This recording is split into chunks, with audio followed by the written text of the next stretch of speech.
अक्सर ऐसा होता है ना कि हमारे आसपास बागों में, खेतों में कुछ पौधे उगते हैं और हम उन पर ध्यान भी नहीं देते। लेकिन क्या हो अगर इनमें से एक, जिसे हम खबाजी या कॉमन मेलो कहते हैं, अपने अंदर सदियों पुराने तिब्बी राज छुपाए हुए हो। आज हम इसी आम से नजर आने वाले पौधे की हैरानकुन प्रोफाइल को खोजेंगे, बिल्कुल वैसे ही जैसे रिवायती तिब में उसे समझा जाता था। पहली नज़र में देखें तो ये बस एक आम सा पौधा लगता है, लेकिन दूसरी तरफ तारीख में इसे एक बहुत ही कारआमद, सुकून देने वाली चीज़ माना जाता था। यही वो तज़ाद है जो इस सारी बात को दिलचस्प बनाता है, एक मामूली से पौधे की गैर मामूली कहानी। तो चलें देखते हैं कि आज हम क्या क्या जानने वाले हैं।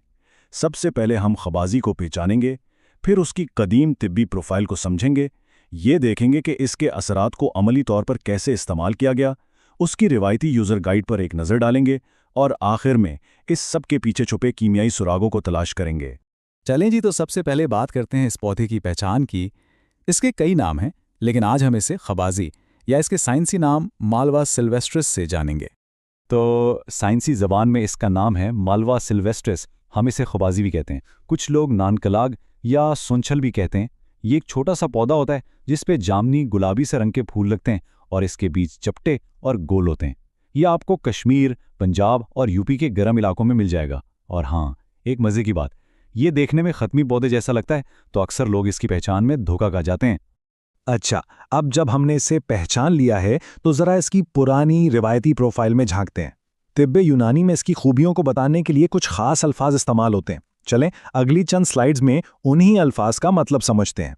तो सबसे पहली और बुनियादी चीज़ है मिजाज। मिजाज का मतलब है किसी भी चीज़ की अपनी अंदरूनी तासीर या फितरत, और खब्बाजी के बारे में कहा जाता है कि इसका मिजाज सर्द तर है, यानी इसकी तासीर ठंडी और नम है। अब आते हैं इसके काम पर, यानी इसके अफ़ाल पर। इसका सबसे अहम काम है मुलत्तिफ।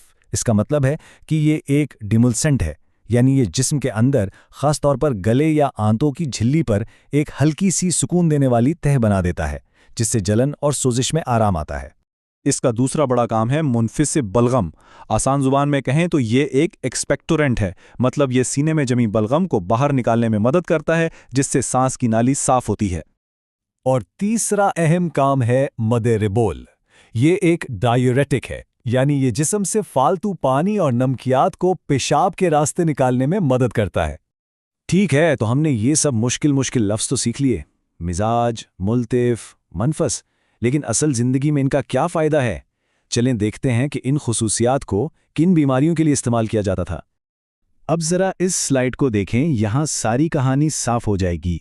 इसका मुलत्तिफ होना यानी सुकून देने वाला असर गले की खुश्की और बैठी हुई आवाज़ में काम होता है। मुनफिस बलगम वाला एक्शन खांसी और नज़ला ज़ुकाम में बलगम को साफ करता है, और मुद्रे बोल का असर पेशाब की जलन या रुकावट में फ़ायदा देता है। यहाँ तक कि आंतों की जलन और कब्ज़ में भी इसका यही सुकून बख्श असर काम आता है। अच्छा, तो अगर किसी को इसे पुराने तरीकों से इस्तेमाल करना हो तो कैसे किया जाएगा? ये सेक्शन बिल्कुल एक पुरानी यूज़र गाइड जैसा है, जिसमें सब कुछ बताया गया है कि इसे कैसे इस्तेमाल करते थे। तो रिवायती तौर पे इसका फल, जिसे बीज भी कह देते हैं, वो इस्तेमाल होता है। मिकदार कितनी? तकरीबन 5 से 7 माशा। लेकिन एक बात का ख्याल रखना ज़रूरी है, ये मैदे के लिए थोड़ा भारी हो सकता है, तो इसके असर को बैलेंस करने के लिए साथ में फल या मुलट्ठी जैसी कोई चीज़ ली जाती थी।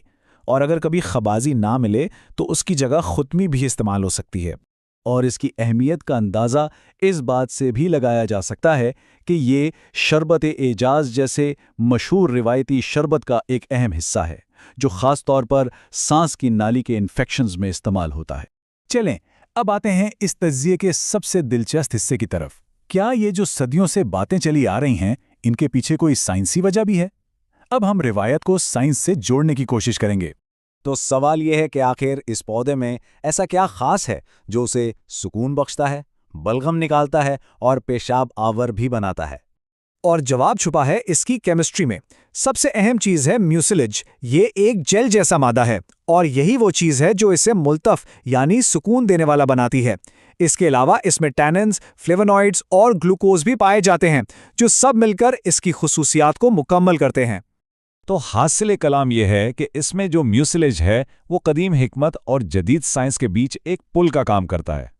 ये हमें एक ठोस कीमियाई वजह देता है कि आखिर क्यों हज़ारों साल से खब्बाजी को गले और मैदे को आराम देने के लिए इस्तेमाल किया जाता रहा है।